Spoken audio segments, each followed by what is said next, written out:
Bien, entonces vamos a dar comienzo. Invito a que apaguen sus micrófonos hasta el momento cuando ya empecemos a conversar, a preguntas y todo lo demás. Entonces vamos a ver este tema tan importante de la consejería. Para empezar, vamos a ver un texto en el Salmo 32, versículo 8, que dice: yo te haré saber y te enseñaré el camino que debes andar.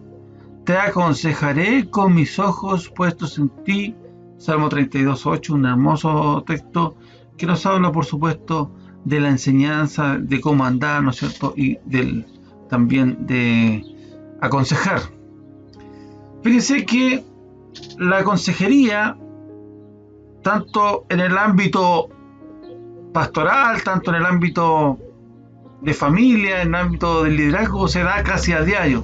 Siempre hay palabras, siempre hay una pregunta, un interrogante, siempre hay algo que podemos entregar, sobre todo mirándolo más del área bíblica, del área más teológica, una enseñanza, porque hay mucho desconocimiento, hay muchas preguntas que surgen con los hijos, con los hermanos, con los jóvenes. Entonces eso lo damos casi a diario y de manera, como digo, formal, cuando viene alguien, ¿no es cierto?, y pide ayuda, pide un consejo, como también de manera informal, lo que acababa de decir anteriormente.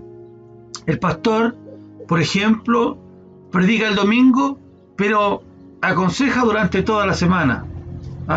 Cuando hay alguna actividad, cuando hay, incluso podemos decir, compartiendo alguna cena o algo, lo que sea, siempre hay un consejo, ¿ya? Y este tema que vamos a tratar está enfocado obviamente en todo el liderazgo, en el consejero como tal.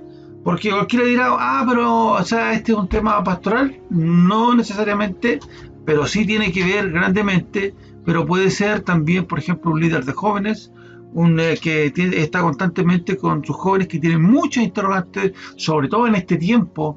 Hay interrogantes de diferentes índoles, tanto de los movimientos socioculturales que están viéndose en todo ya, por la globalización, por el internet, la informática en sus teléfonos. Entonces pueden apreciar lo que está ocurriendo en distintos lugares del mundo, distintos movimientos. Entonces hay preguntas y siempre hay esas incógnitas, ya sea de la palabra de Dios, ya sea de la vida misma, de su juventud, de la etapa. Entonces siempre hay así esta consejería que se da de una u otra manera, tanto en la profesora como escuela dominical, en el líder de alabanza, etcétera. Todos de alguna manera están tratando o aconsejando de manera formal o informal. Bien, su rol como consejero se relaciona con el cuidado. Cierra fuerte, Mateo, cierra fuerte. Su rol como consejero se relaciona con el cuidado que el pastor provee a cada oveja que se acerca a él en busca de un consejo y dirección de un asunto en particular. Entonces, ese es el rol como consejero, se relaciona con el cuidado que el pastor provee a cada oveja que se acerca a él en busca de un consejo y dirección en un asunto en particular. ¿Ya? Claro, como un pastor que cuida a sus ovejas, es la misma característica, que es el mismo ejemplo que ocupamos de Cristo como pastor y como consejero perfecto en su escritura. Entonces tenemos la consejería bíblica, y en cuanto a la consejería bíblica en sí como general, el objetivo, hermanos, para tener en cuenta, no es ofrecer una consulta psicológica al aconsejado. ¿Ya? No es empezar a hacer una introspección, una regresión, psicoanálisis. No es el objetivo ofrecer una consulta psicológica, sino ¿qué cosa? Sino compartir un sabio consejo basado en las Escrituras. Y esto, hermanos, es muy importante cuando nosotros aconsejamos, ya sea de manera informal, porque la mayoría, nadie es que venga un joven y diga, ¿sabe que necesito una consejería, pastores? Como se da, pero de manera informal muchas veces hay dudas, Y nosotros tenemos que ser claros en esto, que el consejo es basado en la Escritura, es decir, la Biblia misma. Por eso es importante, y casi todo se encierra en conocer la Escritura, porque yo voy a dar un consejo bíblico, debo hablar el consejo de que Dios quiere que yo esté hablando, o lo que Dios diría en mi lugar. Por eso es que tenemos que tener cuidado nosotros al hablar con temor, con temblor, de decir lo que está en la Escritura. Nos guste o no, tenemos que hacerlo. Hay muchas veces que yo he dado consejos que me preguntan y le digo a las personas, bueno, yo te voy a decir lo que está en la Escritura, no mi opinión, porque mi opinión no vale, porque muchas veces los conceptos, los preceptos de Dios son distintos a los conceptos míos o a lo que yo quiero. Y ahí es donde nosotros cometemos muchos problemas cuando empezamos en la consejería. Y no solamente en la consejería, sino, por ejemplo, en el evangelismo, sino, por ejemplo, en las prédicas. Empezamos a meterle yo como lo que siempre llamo la ayudita a Dios. Vamos a ayudarle un poquito más, vamos a tocar esto aquí, que la gente se quebrante más, y empezamos como a forzar los textos para que digan algo que en realidad no está diciendo. Queremos echar una ayudadita a Dios y prometemos cosas que Dios no está prometiendo en la Biblia. Vamos a echar una ayudadita a Dios, entonces no necesitamos saber la Escritura. Y muchas veces, cuando hablamos la Escritura, muchas veces, hermano, no nos va a gustar a nosotros. O sea, hay cuántos textos en la Biblia que yo quisiera que no existieran. No quisiera que existiera que, por ejemplo, la maldad va a ir en aumento. No quisiera que existieran esos textos. Pero lamentablemente, sí, están. No quisiera que diga, por ejemplo, que en la iglesia hay trigo y cizaña. No quisiera que dijera que van a entrar a iglesias lobos rapaces, con apariencia de piedad. No quisiera que dijera todas esas cosas, pero la dice. Entonces a veces nosotros tenemos que ser claros y decir lo que Cristo dice. Y eso es muy importante, hermanos, quiero destacarlo, porque a veces empezamos a aconsejar o a hablar conforme a nuestra propia experiencia. Yo he escuchado cientos de conversaciones cargadas de un consejo de una primera persona y no en base a la Escritura. No, hermanos, tenemos que nosotros estar alerta, y por eso vamos a verlo más adelante, las características que tiene que tener un consejero, porque no podemos estarle hablando de mi experiencia, de lo que a mí me ocurrió. O sea, te hablan de la juventud, yo digo, mira, a mí cuando yo era joven, te hablan de matrimonio, mira, mi matrimonio, no, nadie te está preguntando qué dice Dios, queremos saber. Porque ahí es donde se tergiversa, ahí es donde salen las herejías, ahí es donde cada uno termina hablando su propia opinión, saben su propia opinión, y ahí es donde se distorsiona lo que en realidad no debería ser. Cuando nosotros, hermanos, hablamos en la Escritura, hay algo que ocurre que es, hablamos lo inerrable y sacamos nuestra idea de nosotros, de lo que nosotros creemos. Eso trae protección a la iglesia. Hay una barrera, hay un círculo, hay una protección que se habla, que es la sana doctrina. Cuando yo hablo la palabra de Dios y nada más que la palabra de Dios, y los hermanos saben y entienden eso, entienden que yo no le voy a dar ningún consejo que no esté fuera de la Escritura. Y eso va a hacer, hermanos, que las personas sepan que aunque a ellos no les guste la respuesta, usted va a hablar lo que está de acuerdo a la Escritura. Pero hoy en día tratamos de congraciarnos con las personas. Hoy en día la iglesia en general global es tan así que ha llegado a cambiar la Escritura, ha llegado a cambiar la inspiración por tradiciones de hombres, por doctrinas de hombres, donde ya el culto no es para adorar y alabar a Dios y recibir el mensaje y la palabra de Dios de lo que Dios quiere decir, sino que ahora está enfocado en el individuo, en la persona, en lo que puede dar y en lo que no puede dar. Entonces no, eso produce una unidad, que no vamos a ofrecer una ayuda psicológica y que el consejo es basado en la Escritura y no en mi opinión, no en mi experiencia, no en lo que yo creo, no en lo que yo siento. Hermanos, hay mucha gente que se deja llevar por los sentimientos. Y yo siento esto. Hay muchas canciones, ¿cuántas canciones hay? ¿Cuántas predicaciones hay que están basadas totalmente en los sentidos? No, hermanos, no seamos así. Bien, entonces debe ser basado en la Escritura. Mire lo que dice el Salmo 19 del 7 al 10.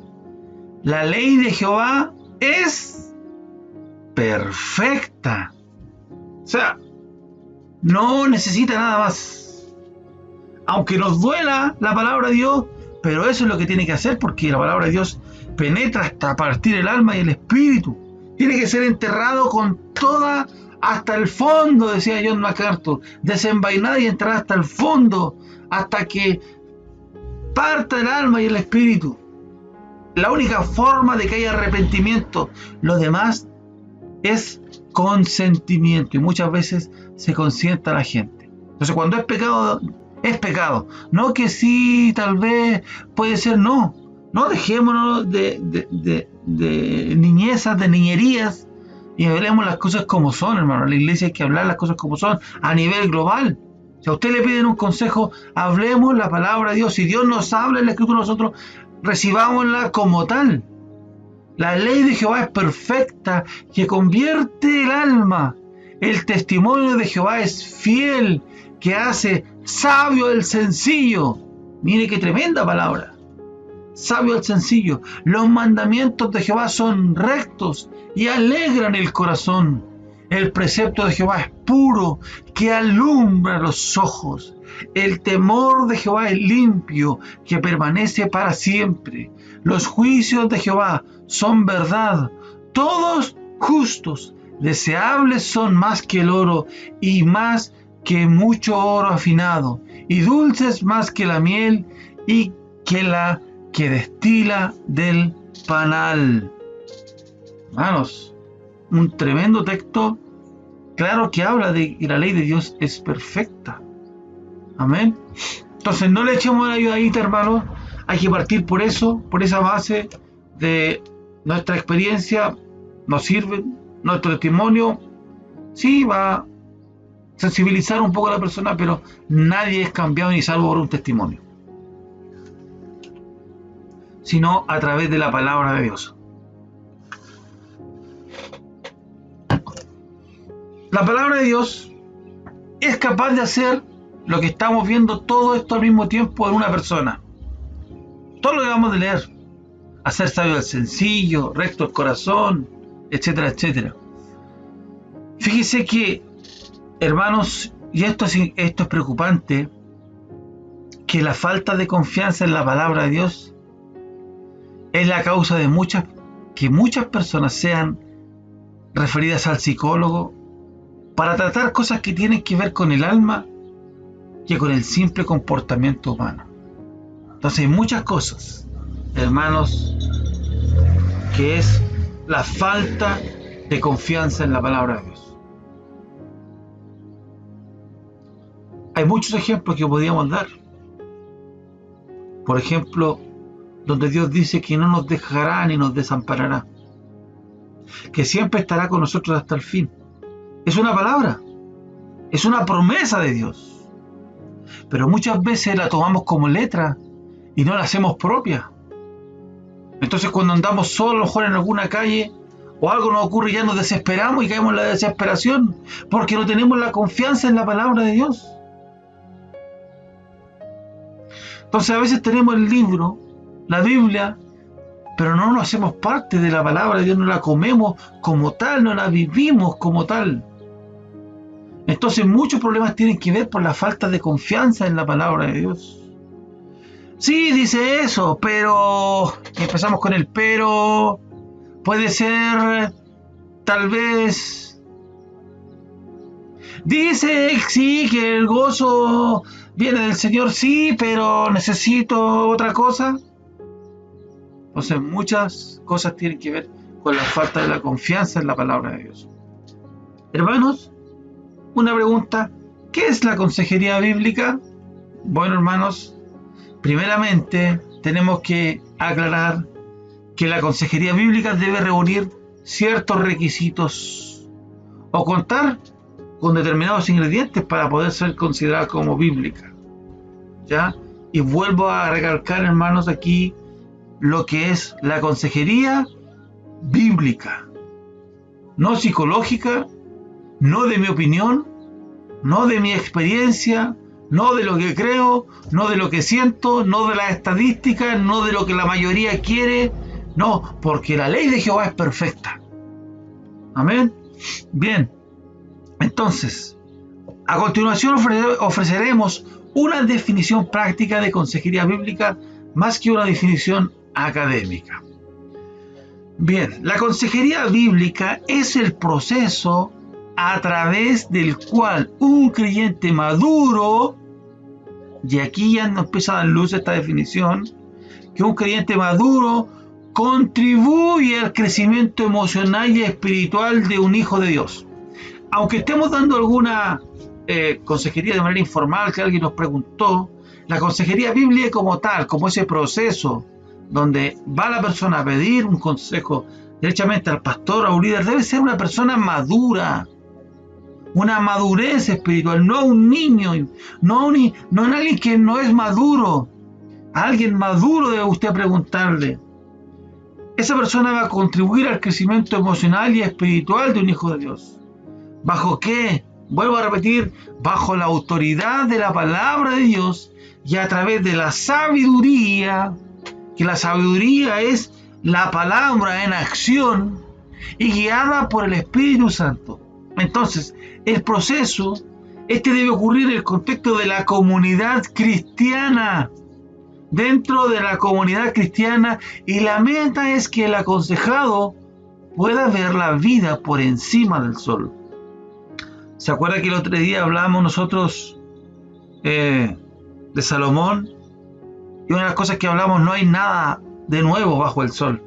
O sea, la perspectiva que tiene el ser humano generalmente es una perspectiva debajo del sol. Una perspectiva que muchas veces no considera las cosas eternas, las cosas celestiales, y el secularismo, la iglesia actual, los movimientos, hace que la gente vea todo bajo el sol. Pero el aconsejado tiene que ver por encima del sol. Y eso puede ayudar a una persona cristiana bajo la autoridad de la palabra de Dios, a través de la sabiduría y de la guía del Espíritu Santo.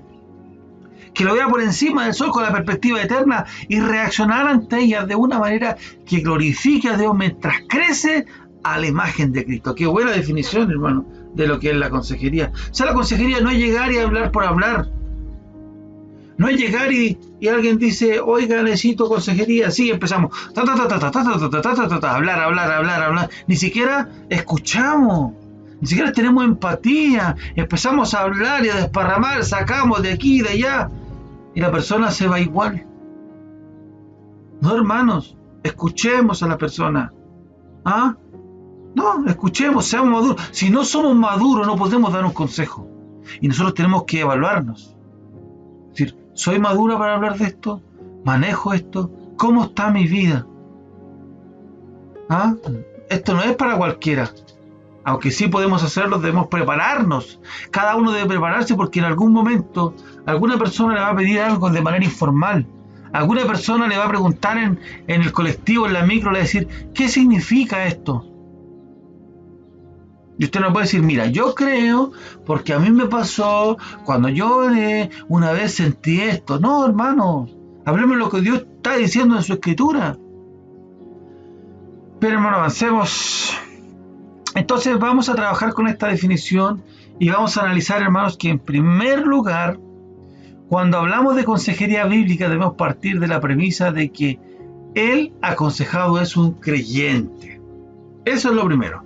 Porque está dentro del contexto de iglesia. El aconsejado es un creyente. Eso es lo primero. Esto no quiere decir que los principios bíblicos no puedan usarse con los no convertidos. Siempre se pueden usar, pero una persona no creyente no podrá recibir la enseñanza y llevarla a la práctica. ¿Por qué? Porque no tiene el Espíritu Santo. Yo no puedo decir a una persona que no es creyente ciertas cosas como tienes que orar, tienes que hacer esto, otro, cuando ni siquiera tiene la ayuda del Espíritu Santo para colocar en él el querer como el hacer. Lo primero, esa persona tiene que arrepentirse de sus pecados, Ni por muy buena teología que yo le coloque, esa persona va a seguir. Si no hay un cambio, si no hay un cambio de esa persona, un cambiar un 180 grados en su vida, un arrepentimiento genuino, cambiar la manera de pensar, nada va a pasar. Y esto me llama la atención también porque a veces aconsejamos a personas y tampoco hay muchos cambios. Entonces uno dice, ¿qué está pasando aquí? ¿Dónde está el Espíritu Santo? ¿Dónde está el ayudador? Hay muchas preguntas que nos hacemos por esto. Entonces es el poder del Espíritu Santo que muere en la vida del creyente el que lo capacita para poder tomar las verdades de la palabra de Dios y aplicarlas a su vida cotidiana. Por eso, hermanos, debe ser un creyente. Porque es el poder del Espíritu Santo que muere en la vida, en el corazón. El que lo capacita para poder tomar las verdades de la palabra de Dios y aplicarlas a su vida cotidiana. Esa es la sabiduría, hermanos. La sabiduría es el conocimiento llevado a la acción. Conocimiento sin obras, sin acción, no es sabiduría. ¿Ah? Recordemos, es como mirar su cara en un espejo y quedarse tal cual. ¿No? Necesitamos el poder del Espíritu Santo que mora en la vida para poder hacer y obrar. Sin esta ayuda sobrenatural, todo esfuerzo humano que hagamos, ni por muy buena consejería, ni por muy que seamos expertos en consejería, nada va a ocurrir.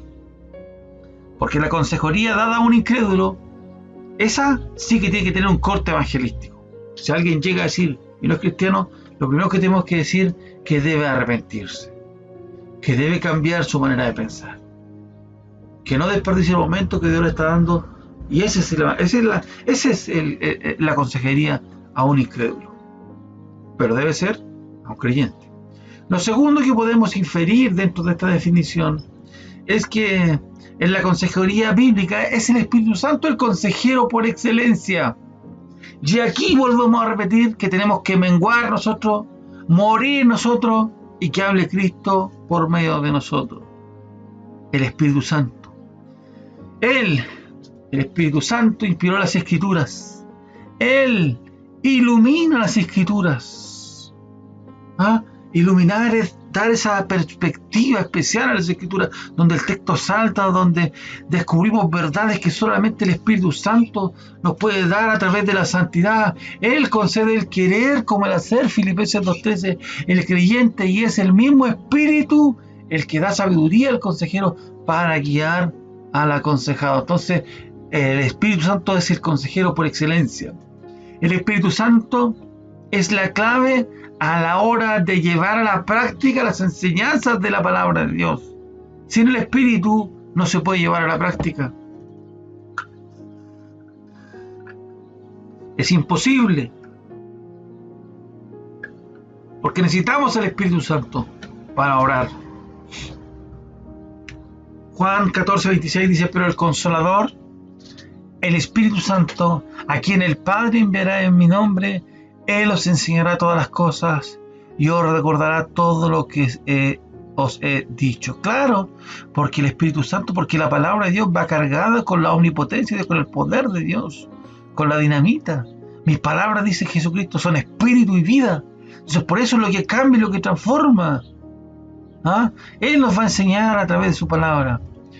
Sin embargo, hermanos, esto incluye todas aquellas verdades que la palabra que el pastor necesita conocer y recordar a la hora de aconsejar a nuestras ovejas.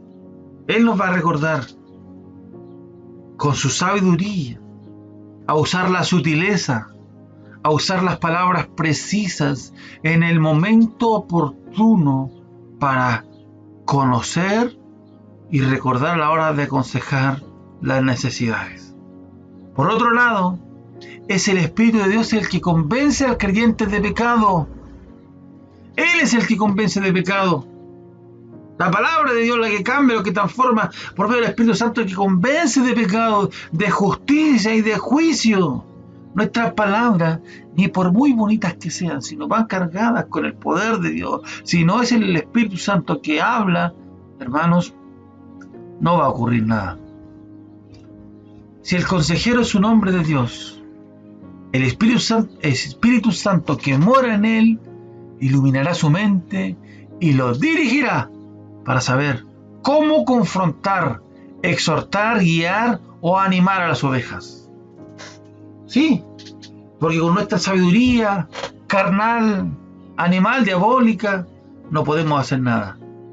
Es solo a través de la palabra del Señor, es solo a través de la ayuda del Espíritu Santo, la asistencia del Espíritu Santo. Nosotros decimos, Señor, ayúdame, Señor, habla tú, Señor, haz como tú quieras, y empezamos a hablar la palabra de Dios, y el Espíritu Santo nos va a enseñar cómo confrontar, exhortar y guiar a las ovejas. Hermanos, y eso es lo que tenemos que hacer. Ahora nosotros hacemos todo lo que tenemos que hacer, hicimos lo que teníamos que hacer, hablamos lo que teníamos que hablar. Ahora es tema de ellos con Dios. Pero si les vamos a meter de nuestra cosecha, si les vamos a meter de lo que nosotros pensamos, creemos fuera de la palabra de Dios, cuidado, hermano. Cuidado cuando aconsejemos a un pequeñito así. Cuidado cuando aconsejemos a un joven así. Me da lo mismo que se enojen conmigo, pero yo voy a hablar la verdad. Me da lo mismo si se enojan conmigo, pero voy a hablar la verdad. Prefiero que te enojes conmigo 30 años y estar en la eternidad con el Señor. A veces pensamos como si hubiéramos a vivir toda la eternidad aquí en la tierra, lo que hablábamos el otro día. No, hermanos, tenemos que hablar la verdad en amor. El tercer lugar dentro de la definición que revisamos establece que esta consejería se lleva a cabo bajo la autoridad de la palabra de Dios. La ley del Señor es la fuente de toda verdad que guía al creyente para poder vivir en integridad y sabiduría. Porque la palabra de Dios es viva y eficaz y más cortante que toda espada de dos filos, que penetra hasta partir el alma y el espíritu, las coyunturas y los tuétanos, y discierne los pensamientos y las intenciones del corazón. Este texto es tan tremendo, hermanos, que siempre que lo veo me llama la atención. Porque mire, la palabra de Dios es viva y eficaz. O sea, no es algo muerto, no es algo que no genera nada, que no hace nada. Es viva y eficaz, es eficiente, eficaz, cumple su objetivo. Y más cortante que toda espada de dos filos. Mire, que penetra hasta partir el alma y el espíritu, las coyunturas y los tuétanos. Mire lo que hace la verdadera palabra de Dios. Y discierne los pensamientos. Por eso, hermanos, dicen, ¿y quién le contó lo que me está pasando? Los que se ponen a la defensiva.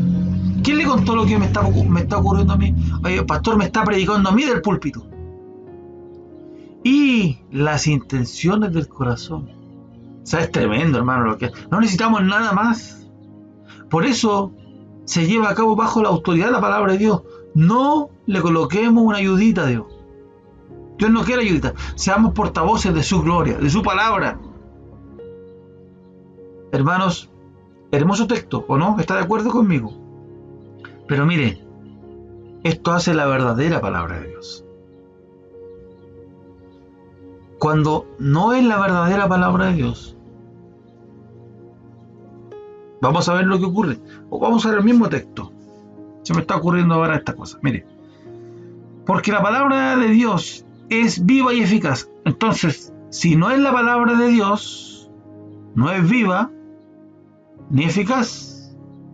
No es más cortante que toda espada de dos filos. No penetra hasta partir el alma y el espíritu, las coyunturas, los tuétanos, y no discierne los pensamientos y menos las intenciones del corazón. Entonces, hermano, cuando no hay una buena palabra, no puede, la que no es palabra de Dios, lo que no es palabra de Dios, o una palabra adulterada, no puede realizar todas estas cosas que estamos viendo aquí. Fíjese. Ni aunque llore la persona, como siempre digo, ni aunque se seque las lágrimas ahí tirado de arrepentimiento, porque le alcanzó el pecado, por lo que sea, y la gente dice, oh, se arrepintió el hermano, porque por el testimonio, hermano, no, es un falso arrepentimiento. Porque una palabra adulterada no puede generar todo esto que hace aquí. Por lo tanto, no puede haber un verdadero arrepentimiento de un aconsejado si no hay la verdadera palabra de Dios. O sea, perdemos el tiempo. Miren lo grave que es. Y muchos siguen con sus fantasías. No, y salvaron 1000 personas por los milagros. Hermanos, no hay esos arrepentimientos, esos son falsos arrepentimientos, porque esto hace la verdadera palabra de Dios. Penetra hasta partir el alma y el espíritu. Hay un dolor, hay un quebrantamiento, y yo me postro a los pies pidiendo misericordia. Pero cuando no hay, no genera esto. Por eso no todos los caminos llevan a Roma. Por eso no todas las religiones son verdaderas. Por eso somos exclusivos, lo quieran o no. Porque esto no es una religión, esto es una relación. No sé si me están entendiendo. Por eso los testigos de Jehová no pueden ser salvos, porque niegan a Jesucristo, el Salvador. Y nosotros en la consejería a veces queremos meterle nuestra manito, nuestra ayuda. No, hermanos. La palabra de Dios nos examina. La palabra de Dios, hermanos, nos escudriña. La palabra de Dios, hermanos, descubre las intenciones de nuestro corazón. Dios sabe lo que estamos pensando. Dios no puede ser burlado, hermanos. Es tan grave. Nos hiere y nos sana al mismo tiempo. Por eso el consejero bíblico tiene que hacer uso de ella. Por eso bíblico. No debemos olvidar que la palabra de Dios es la máxima autoridad en el salón de consejería y es un poderoso instrumento en las manos del consejero que le permite, junto con la ayuda del Espíritu Santo, discernir las circunstancias en que se encuentra la oveja y entonces guiarla conforme al consejo de Dios. Esto dice Dios. Esto es lo que quiere Dios. Entonces tenemos que entender y conocerla. Si yo no estoy capacitado, si yo no conozco la Escritura, si yo no soy maduro, yo no puedo decirle a otro cómo hacer. Si yo no puedo hacer, yo no puedo decirle cómo alcanzar si yo no he alcanzado. Yo no puedo decirle tienes que estudiar la Escritura si yo no la estudio. No es cosa fácil. Esto dice Dios. Y eso hay que tener cuidado. Cuando uno aconseja, esto dice Dios, esto quiere Dios, esto hace Dios, esto es lo que Dios quiere. Amén. Bien, por lo tanto, hermanos, la consejería bíblica demanda que el consejero se dirija continuamente a la palabra de Dios, continuamente, y se guíe por los preceptos que allí se encuentran a la hora de impartir un consejo. En cuarto lugar, la consejería bíblica presupone que el individuo que va en busca del consejero pertenece a la iglesia local. Eso es otro importante. La consejería bíblica presupone que el individuo que va en busca del consejo pertenece a la iglesia local, idealmente de la iglesia del pastor que está aconsejando, o la persona o el hermano maduro, ¿no es cierto?, que aconseja, ya que la comunidad en la que el aconsejado se desenvuelve tiene mucho que contribuir al crecimiento y la madurez espiritual. O sea, debe ser de la iglesia local que está. Yo no puedo ir, ¿no es cierto?, si estoy activando en una iglesia, ir a otra iglesia a pedir consejería. No. Un pastor no debería estar aconsejando a un llanero solitario. Es decir, a una persona que dice ser cristiana, pero que no se congrega en una iglesia. Pues el mismo hecho de no congregarse evidencia un problema de rebelión y falta de sometimiento a la palabra que nos manda a no dejar de congregarnos como algunos tienen por costumbre y a exhortarnos unos a otros. Entonces no puede así. Fíjense que los doctores Henry Cloud y John Townsend, en el libro titulado ¿Cómo crecen las personas?, expresan que el crecimiento bíblico está diseñado para incluir a otras personas como instrumentos de Dios. Para ser verdaderamente bíblicos y verdaderamente efectivos, el proceso de crecimiento tiene que incluir el cuerpo de Cristo. Sin el cuerpo, el proceso ni es fielmente bíblico, ni ortodoxo, ni correcto. O sea, si no incluye el cuerpo de Cristo, no es bíblico y no es correcto. ¿Ah? Entonces, ojo, no es cualquier cosa. Fijan que no es cualquier cosa. No es que uno, ya voy a dar unos consejos. No, hermanos, no. Hay que orar, hay que pedirle al Señor que nos muestre, que nos guíe, dejarse usar. La Biblia nos exhorta, hermanos, a servir de apoyo a otros creyentes, los que están atravesando tiempos de dificultad o de prueba. Por eso Gálatas 6:2 dice, llevad los unos las cargas de los otros y cumplid así la ley de Cristo. ¿Ah? No podrás cumplir con este mandato bíblico si no estás teniendo comunión con los hermanos. No podrás cumplir con este mandamiento bíblico si no estás teniendo comunión con los hermanos. No puedes llevar los unos las cargas de los otros y cumplir así la ley de Cristo si no estás teniendo comunión con los hermanos. Y esta es la razón por que los dos doctores, Clowney y Townsend, entienden que tratar de hacer consejería bíblica para que la gente crezca espiritualmente sin que ellas estén involucradas en el cuerpo de Cristo no es bíblico ni correcto. O sea, aquí es necesario estar en el cuerpo de Cristo. Esta consejería en la iglesia local, esta consejería podría tener ciertos beneficios, pero no podría considerarse una consejería bíblica. ¿Ah? Entonces es importante que esté dentro del cuerpo de Cristo en la comunión con los hermanos. Fíjense que, hermanos, de manera lamentable en la actualidad, el cristiano le ha ido dando poca importancia a la comunidad cristiana. Sin embargo, la iglesia local no es solo un lugar donde vamos a cantar, aplaudir, levantar las manos y recibir un sermón. No es solamente eso. No es una religión. No es que yo voy porque tengo un compromiso, no es que yo voy porque no tengo nada que hacer. No. Ya muchos no le están dando importancia, muchos dicen, no, yo tengo mi pastor de YouTube. Muchas iglesias así. No, hermanos, la iglesia local es importante. La iglesia local es una comunidad de creyentes que ha sido concebida por Dios para colocarnos en medio de ella, porque Él entiende que ese grupo de hermanos tiene cosas que nosotros necesitamos para crecer y madurar espiritualmente. O sea, esta comunidad Dios la colocó porque Dios sabe, o sea, a Dios no se le escapa nada. Dios sabe que mientras interactuamos con los hermanos, y como hermanos, en realidad nosotros somos personas hechas a imagen de Dios, pero distorsionadas por el pecado, personas que vamos rumbo a la perfección, imperfectos, muchos no creyentes, muchos tratando de aplicar los conceptos mundanos dentro de la iglesia, muchos nuevos convertidos.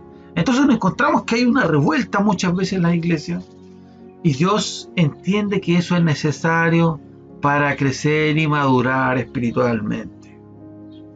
Como dijo un predicador una vez, si tú andas buscando la iglesia perfecta y la encuentras, no vayas, no entres, porque la vas a echar a perder. Claro, porque no existe la iglesia perfecta.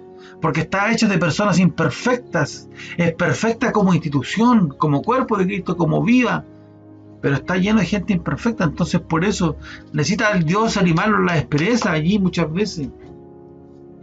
Necesita tratar con nosotros. La comunidad cristiana incluye a los hermanos que nos irritan, a los hermanos que nos causan molestia, a los que no nos caen bien. Es una verdad, hermano. Y ahí Dios trata con nosotros el amor, y tenemos que amar a esas personas y enseñarlo.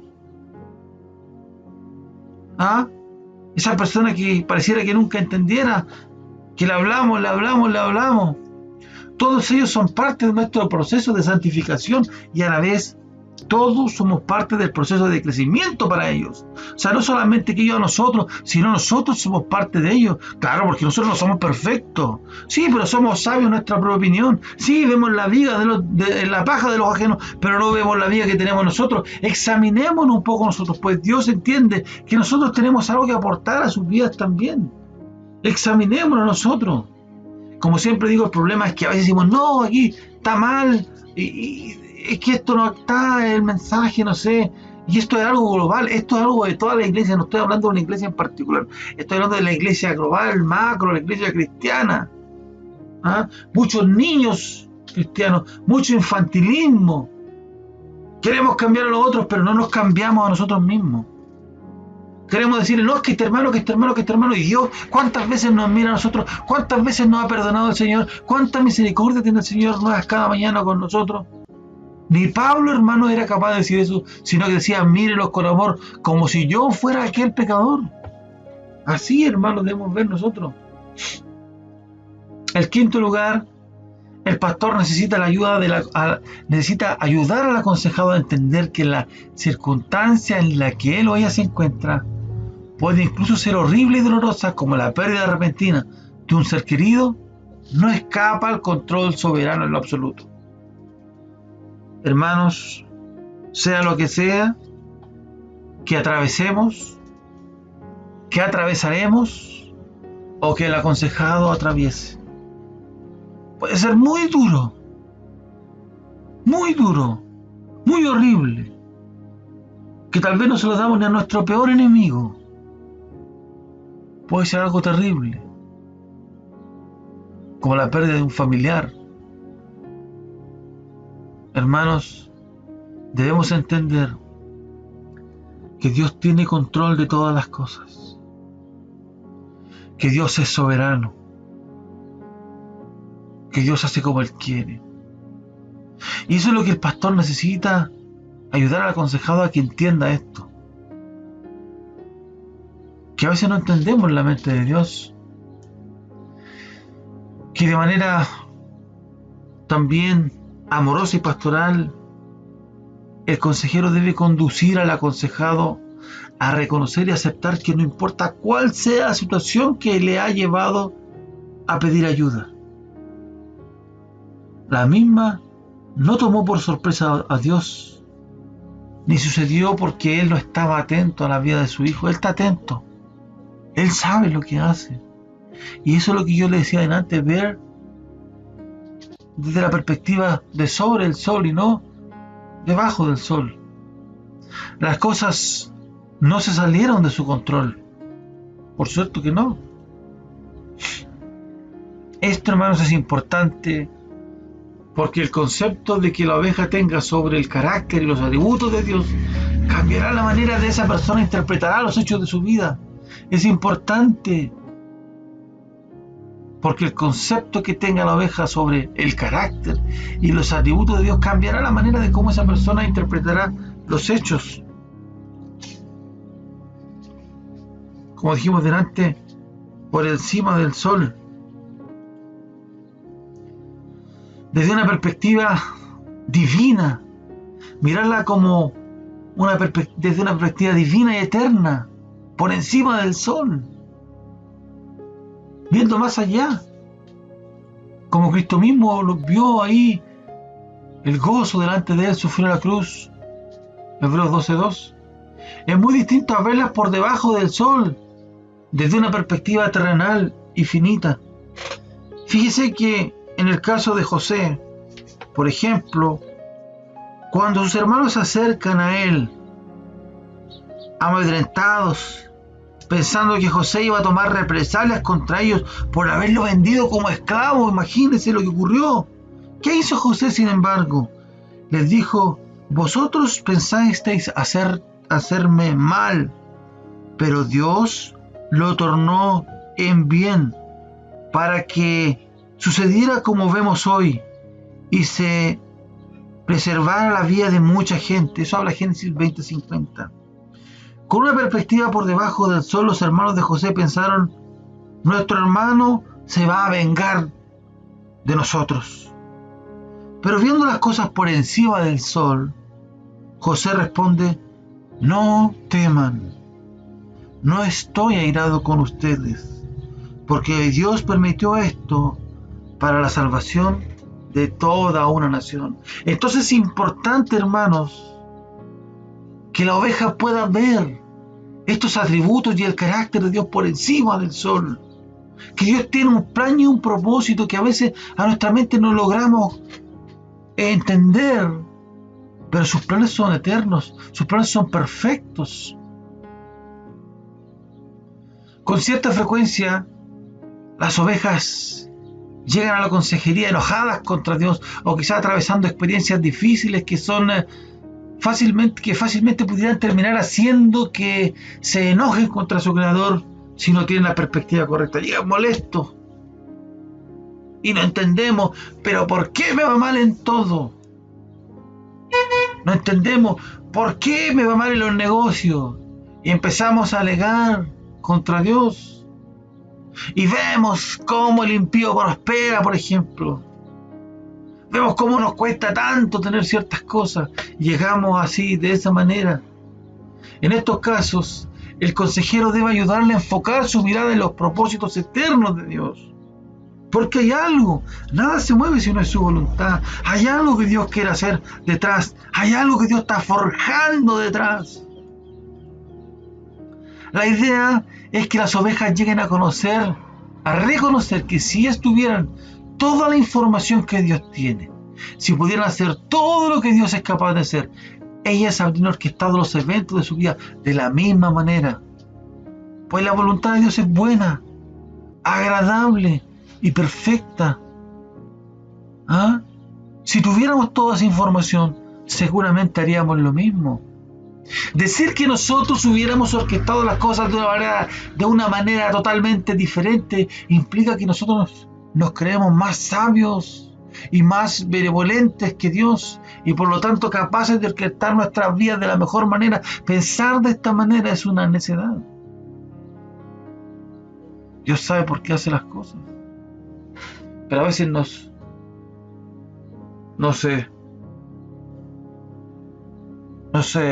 colocamos a Dios sin querer como culpable de nuestras circunstancias.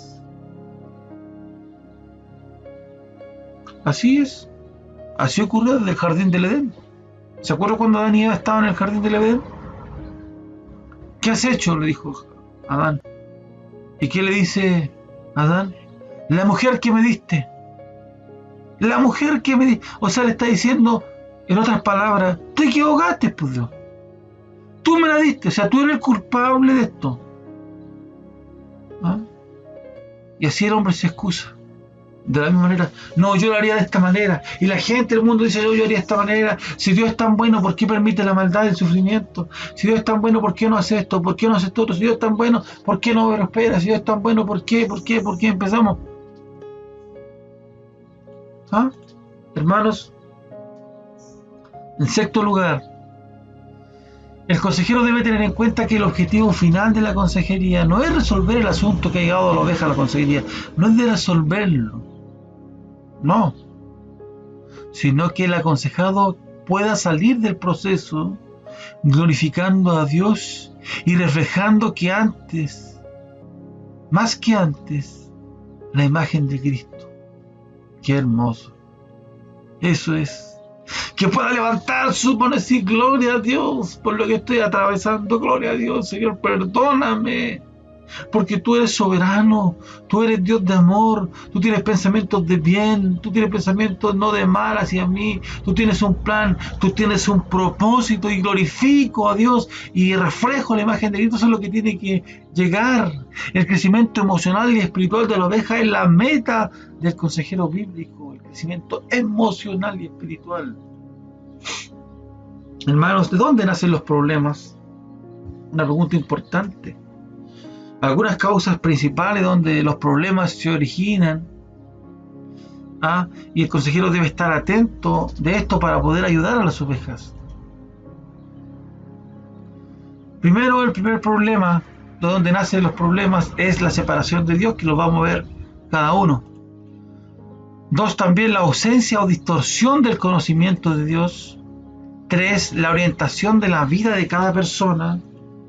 4, las expectativas irreales. Vamos a ver primero la separación de Dios. Mire, la separación de Dios. La separación del hombre de su creador, ¿dónde comenzó? En tan pronto Adán y Eva pecaron allí en el jardín del Edén, Allí mismo comenzaron a originarse los primeros problemas. Esta primera pareja experimentó temor y vergüenza, algo que nunca antes habían experimentado. Ese mismo día comenzaron sus inseguridades e insatisfacciones debido a que sus corazones habían dejado de estar completamente satisfechos en Dios.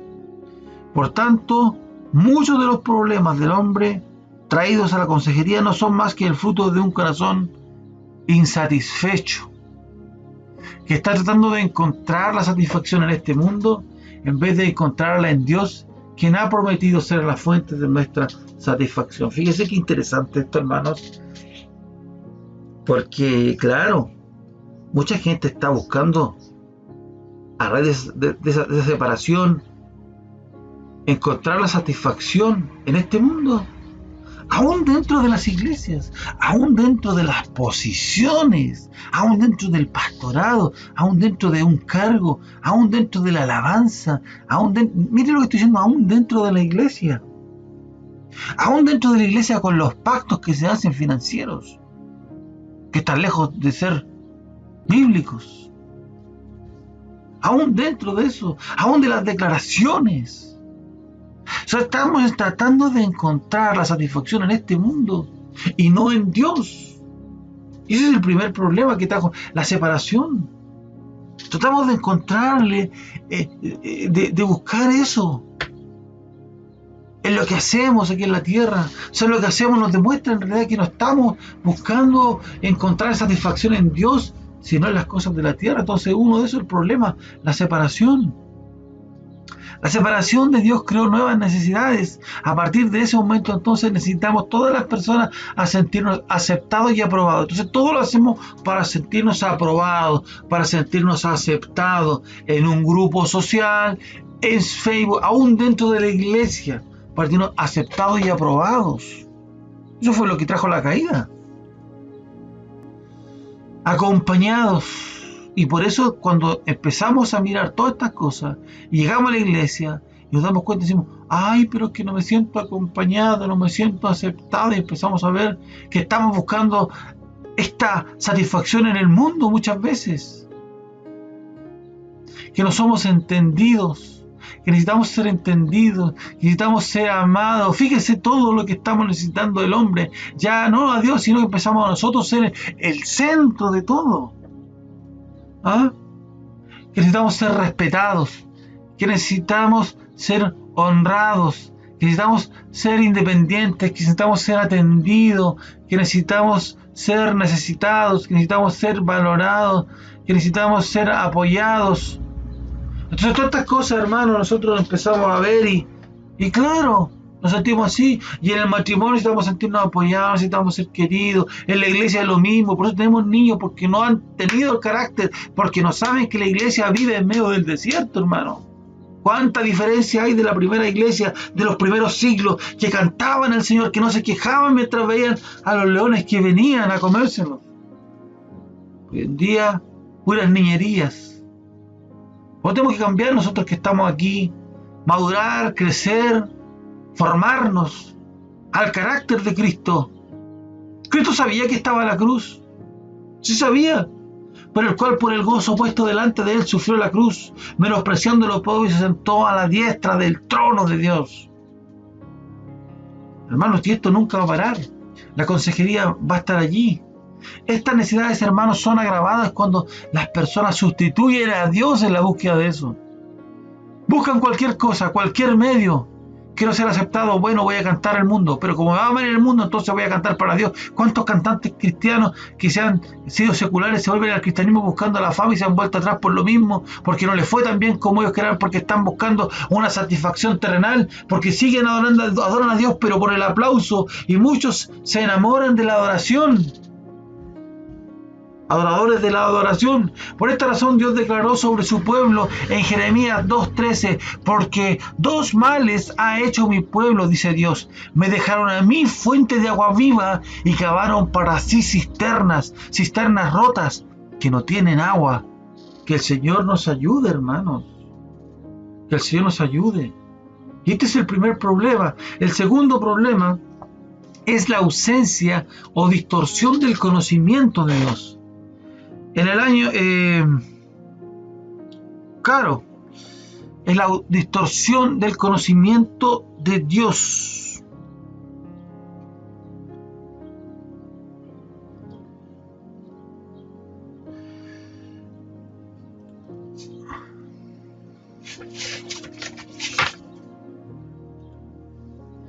Con mucha frecuencia muchos cristianos no conocen al Dios como Él quiere ser conocido. Muchos no conocen a Dios como Dios quiere ser conocido. ¿Ah? El otro día le hablaba ¿no se acuerdan de R.C. Sproul? Y que se le preguntó cuál era el problema principal de los no creyentes y él respondió que no conocen a Dios. Inmediatamente después, la misma pregunta se le preguntó cuál era el principal problema de los cristianos. Y él también respondió que no conocen a Dios. A lo que R.C. Sproul se refería es que con frecuencia muchos cristianos no conocen a Dios como Él quiere ser conocido. O sea, lo conocen de una manera totalmente distorsionada. Y por lo tanto sufren consecuencias por haber trivializado su carácter. Otros nunca se sienten amados por su Padre Celestial porque no tuvieron una buena imagen de su Padre terrenal. Otros viven llenos de temor porque ven a Dios eminentemente como un juez que está en contra de todo deleite terrenal. Otros viven llenos de temor porque ven eminentemente a Dios como un juez contra todo deleite terrenal. Esto no es más que el resultado de no conocer su revelación, de no conocer, hermanos, su palabra y de no conocer profundidad de Jesús, quien vino a revelar al Padre. Por lo tanto, el consejero deberá analizar a las ovejas para poder determinar hasta qué parte, hermanos, del problema se encuentra en el resultado del desconocimiento de Dios. Porque puede ser que llegue la persona y en realidad no conoce a Dios. Claro, y tenemos que determinar eso. Tenemos que saber. Entonces, si no conozco a Dios, no voy a poder determinar nada. Si no conozco la Escritura, si no conozco a Jesús que vino a orar al Padre, entonces no puedo conocer. Entonces el consejero debe determinar eso, de ver cuánto conoce de Dios. Claro, porque muchas veces el aconsejado necesita más un discipulado que una consejería, debido a que sus problemas se deben a la falta de una mentalidad bíblica. Entonces todo lo que hago en la vida no lo puedo interpretar a la luz de la palabra, porque no sé la palabra, no sé qué haría Dios en mi lugar. Entonces por eso es muchas veces, a veces lo que más se necesita es un discipulado. Y por eso este desconocimiento, la ausencia o la distorsión de Dios es por la falta de conocimiento en Dios. Y por eso tenemos que determinarlo nosotros. Lo tercero es la orientación de la vida de cada persona. El día que nacimos de nuevo, Dios nos entregó una nueva vida que llamamos vida eterna. A partir de ahí, entonces, la vida del cristiano debió adquirir una orientación vertical, como señala el texto. ¿Qué significa vertical? Hacia arriba. Una relación que va hacia Dios, de derecho vertical. Colosenses 3:1-2 dice: si pues habéis resucitado con Cristo, buscad ¿qué? ¿Qué cosa? ¿Las de abajo o las de arriba? ¡Las de arriba! Donde está Cristo sentado a la diestra de Dios. Ponerla, miren las cosas de arriba, hermanos. No en las de la tierra. Eso dice Colosenses.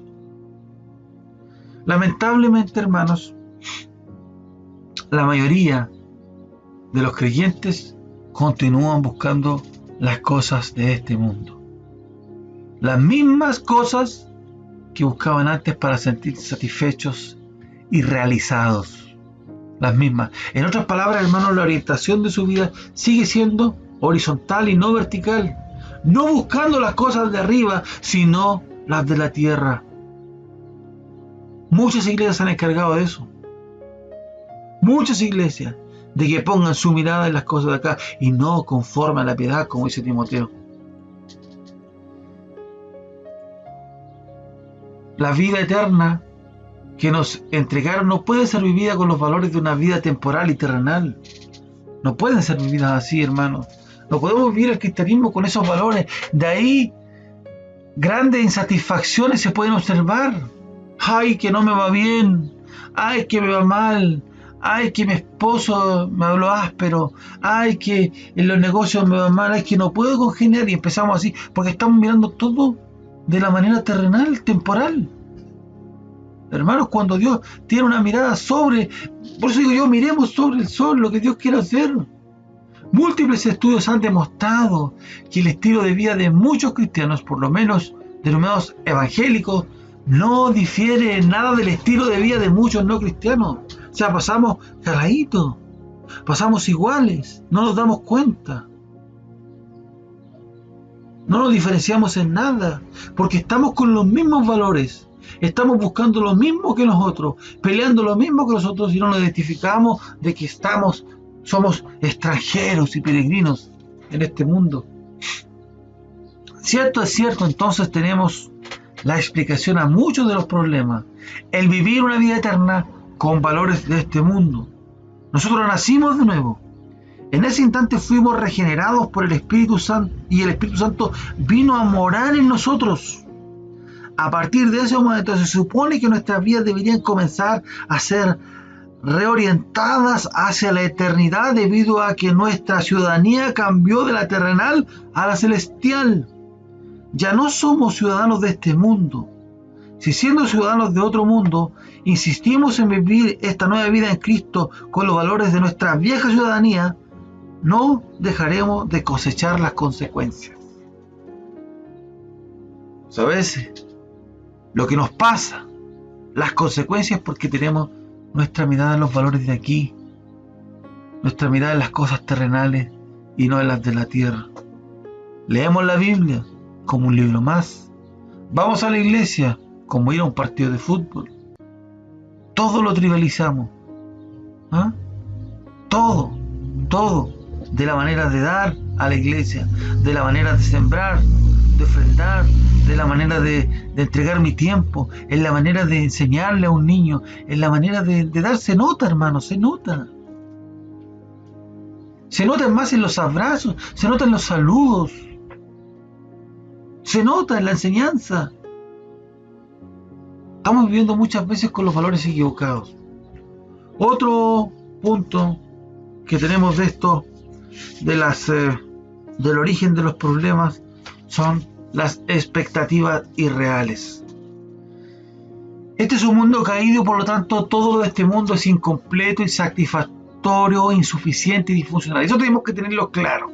Estamos en un mundo que va de mal en peor. ¿Sí? Eso tenemos que tenerlo, incompleto. Sí, insatisfactorio, sí, nunca vamos a tener la satisfacción.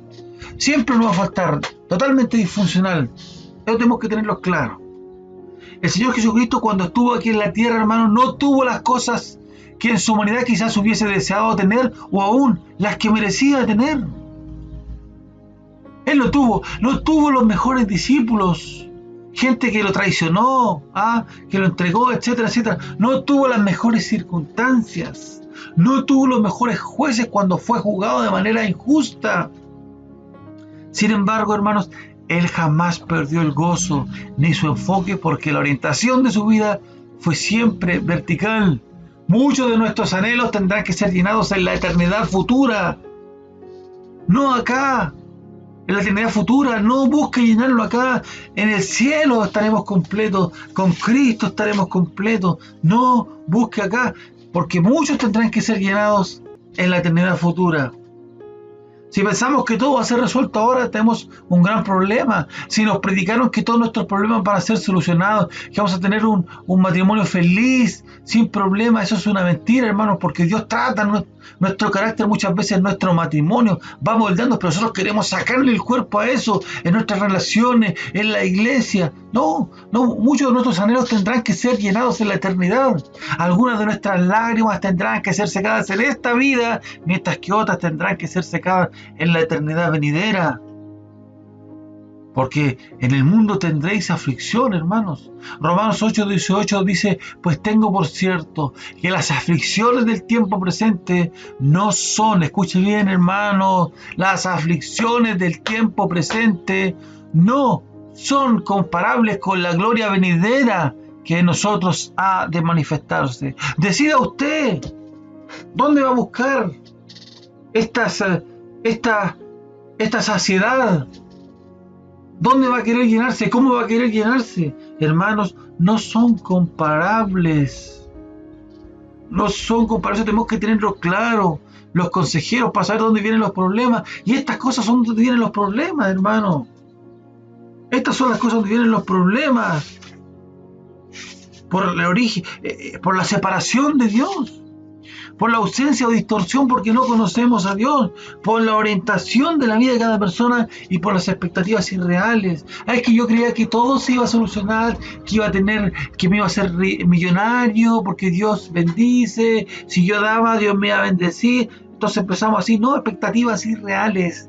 Pues tengo por cierto que las aflicciones de este tiempo presente no son comparables con la gloria venidera que en nosotros ha de manifestarse. El cristiano, hermanos, tiene que cambiar sus expectativas de la vida, porque el choque entre lo que espera y la realidad que le toca vivir produce en él o ella mucha frustración, ansiedad, ira y hasta depresión. Además, recordemos las palabras de Santiago 1, 2 y 4, dice: hermanos míos, tenéis por sumo gozo cuando halléis en diversas pruebas. Hermanos míos, tener por sumo gozo cuando halléis diversas pruebas. Pero ¿qué hacemos nosotros? Nos enojamos. Señor, ¿por qué a mí? Señor, ¿por qué estos problemas? No, hermanos, por sumo gozo cuando halléis diversas pruebas, sabiendo que la prueba de vuestra fe produce paciencia. Mas tenga la paciencia su obra completa, para que seáis perfectos y cabales sin que os falte cosa alguna.